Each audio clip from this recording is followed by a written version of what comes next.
Hi, this is Scott Garibay, and today we're going to talk about Dungeons & Dragons, and I'm extremely excited. I want to talk to you about Dungeons & Dragons, the brand new starter set, Dragons of Stormwreck Isle, and what the 1980s Dungeons & Dragons Saturday morning cartoons are doing in that product. All right, so let's talk. So today we're going to talk about Eric the Cavalier, and not because I don't want to talk about every single 1980s Saturday morning cartoon that are in that, in my humble opinion, clearly in that product, but just to kind of shrink this down because there's so much to talk about here. It's huge. What is the meaning of the 1980s Dungeons & Dragons Saturday morning cartoons in the Dragons of Stormwreck Isle product? Let's get to the answer today, right now. Okay. All right, so first of all, let's talk about the elephant in the room, okay? I say, in my humble opinion, it is shockingly clear, right, that the Dungeons & Dragons, the current Dragons of Stormwreck Isle starter set that came out yesterday, okay, clearly contains the 1980s Dungeons & Dragons Saturday morning cartoons characters. It specifically contains Eric the Cavalier, Presto the Magician, Hank the Ranger, and Diane the Acrobat, okay? And it does not contain, okay, Sheila the Thief, Bobby the Barbarian, or Uni the Unicorn. And that's all seven of those primary characters, okay? So first of all, go listen to my favorite West Coast grognard looked at this and goes, these are not the 1980s Dungeons & Dragons cartoon characters. And I'm kind of like, why? Why aren't they? And he's like, because Wizards of the Coast told us they're not. So Wizards of the Coast told me to stop thinking, so I stopped thinking. And I didn't believe my own eyes when I saw what was incredibly clear. Right? Like, and I'm like, somebody just told you to stop thinking and to believe the evidence that's in your own eyeballs and your own brain? And he's like, yeah, really? Like, so that was like kind of a summary of the conversation that went between us, right? And, over different, channels, right? And it's, like it's that, Law and Order, like squeeze it down, right? Because it happened over weeks, and I'm like, so, okay, Wizards of the Coast said that these are not the characters, okay? Now, this gets interesting. Let's get into this, okay? In order to understand what's actually happening, in my humble opinion, you have to understand Ben Riggs. Who's Ben Riggs? Ben Riggs is a middle-aged white male who has written a new history of Dungeons & Dragons. It's called Slay the Dragon, The Secret History of Dungeons & Dragons. And he got a ton of primary source material mailed and carried and gotten to him, distributed to him by a bunch of disgruntled TSR employees. And I think the dragon he's slaying, in my humble opinion, is Lorraine Williams all over again, right? Like, and why is it important that he's a middle-aged white male? Because this has happened no less than 5 times now. Some middle-aged white male brings out an academic history of TSR and shows you how Gary Gygax, middle-aged white male, that's okay. But oh no, a middle-aged white woman was in charge of Dungeons & Dragons from 1986 to 1997. As a privileged white male, I must write a history right now academically showing everyone what a fool she was and how bad a job she did. It's super important. Ben Riggs is in a long, incredibly dedicated line of privileged white males who were like, let me give you the story of why it's so terrible that for 11 years a woman ruled Dungeons and Dragons. It's terrifying, and I have to take my place to write another book to slay the dragon of Lorraine Williams' legacy of Dungeons and Dragons. Oh my gosh, being ruled by a woman for 11 years, it's so terrifying to me as a privileged white male. Oh my gosh. Right, that's Ben Riggs, okay? In my humble opinion, right? I'm forming my opinion on his new book. Right, there's a lot of data coming in, and so I have a lot of feelings. Clearly, I don't like that another privileged white male has brought out a new history that has literally, in my humble opinion, no purpose but to castigate Lorraine Williams because he's so offended that a woman ruled Dungeons and Dragons for 1990 from 1986 to 1997. You're saying, Scott, I don't think that's the case with Ben Riggs. I'm going to point you to Mastering Dungeons podcast where Sean Murrin talks to Ben Riggs, and he literally laughs and says that all Lorraine Williams did was keep the lights on, right? Takes away every accomplishment she made, right? And absolutely just takes his line in a long line of privileged white males who are terrified by the historical fact that Lorraine Williams picked up Dungeons and Dragons from the failure of the business failure of Gary Gygax and fixed every problem he ever created, and then made sure that the foundation of Dungeons and Dragons was strong, right? But at the same time, I'm looking at Ben Riggs, and he did a rigorous job of trying to put together data about TSR's history, and I've learned some things from his work, right? So it's not completely worthless.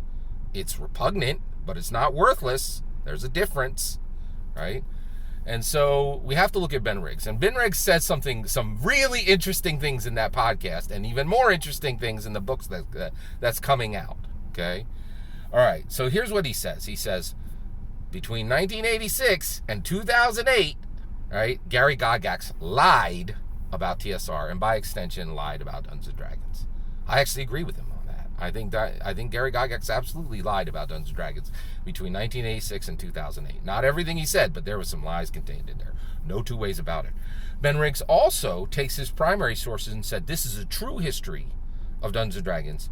And Dragon Magazine says this, but my primary source documents say this. And he looks at Dragon and he says, this is the exact opposite, right? This is, so here's my primary source saying this, and here's Dragon Magazine saying this. And he says, why are they completely opposite? Well, the reason why is marketing. It's marketing language. That's a nice way of saying he lied. They lied. Dragon Magazine lied a lot about Dungeons and Dragons and about the history of Dungeons and Dragons. And not even a lot, just in specific spaces. They're, looking at his primary source documents, you could see there's lies. There's untruths there, right? Okay? Well, let's talk about this. Wizards of the Coast is saying that's not the Stranger Things. That is not the 1980s Dungeons and Dragons cartoon characters in this product. Okay, I want you to open up Dragons of Stormwreck Isle and look on the cover of the adventure. You will see Eric the Cavalier and no one else. It is his clothes, his armor, his weapons, his hair, literally the same color on his skin, literally the same color on every single item on his body. It is instantly recognizable by anyone who ever saw the cartoon. We're supposed to be gaslit and say, oh, I didn't watch the 1980s cartoon. This isn't clearly instantly recognizable. If you held this picture up to if you showed an episode of the cartoon to 100 people, 99 people wouldn't say that's Eric the Cavalier. They would, in my humble opinion. These are 100% the characters from the 1980s cartoon. Done and done. Okay? In my humble opinion. You can be gaslit. You could stop thinking when you're told to stop thinking. I don't. I'm Scott Garibay, right? Like, you can't get me to stop thinking just by saying stop thinking. You can't gaslight me by saying your eyes didn't show you exactly what you saw. And also, just want to, out of D&D Direct, it wasn't like, oh, who are those characters? Everyone said, that's Hank the Ranger, that's Diane the Acrobat, right? And it's not an homage, right? That's marketing language. We know the truth, in my humble opinion. Okay? All right. So what are those characters doing there? All right? So let's take a look at one picture, okay? The cover of the adventure. What is happening there? Let's connect the dots, okay? Eric the Cavalier is looking out, and the terrain shows us he is in Stormwreck Isle. The terrain matches exactly what's in the adventure and matches other pictures in the adventures of Stormwreck Isle. It then shows us a brass dragon. By the way, there are spoilers for Dragons of Stormwreck Isles in this content. You're about to hear it.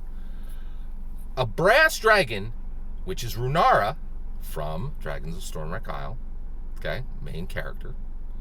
A brass dragon fighting a blue dragon. Both are adults. This happens 100 years, 1 century before the player characters arrive on scene in Dragons of Stormwreck Isle. Eric is witnessing the death of Runara's prey, the blue dragon, and the killing action of Runara, which makes her become devoted to peace at Dragon and makes her create Dragon's Rest. This is Eric the Cavalier, in my humble opinion, clearly put directly into a picture that tells the story in the words. It is depicting Eric the Cavalier at a pivotal moment in the history of Stormwreck Isle, from Dragons of Stormwreck Isle. Eric the Cavalier is there for one reason, a very important reason.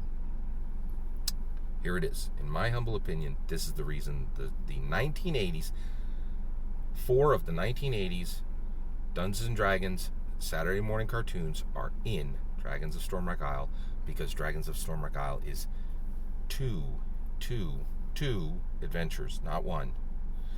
It's a starter set adventure for a D&D muggle, somebody who just showed up and has never played or DM'd, and they can play it flat. They don't even know that that's Eric the Cavalier, okay? But you and I know who he is. I'm a skilled dungeon master. You're a skilled dungeon master. And there is a second adventure in Dragons of Stormwreck Isle. And what you do is a newbie muggle shows up, and they run the adventure as written. A skilled veteran dungeon master shows up, and they run the real adventure in Dragons of Stormwreck Isle. They run the adventure where you find out why Eric the Cavalier was on that precipice witnessing Runara murder Runara's prey and kill him. And that's the true adventure of Dragons of Stormwreck Isle. There are 2, in my humble opinion. People who are told to stop thinking will never run the second adventure. People who listen to this channel will run it on Saturday. That's my humble opinion. What's yours? I'd love to hear it. Let me know in the comments below. Please consider liking and subscribing. Have a wonderful millennium.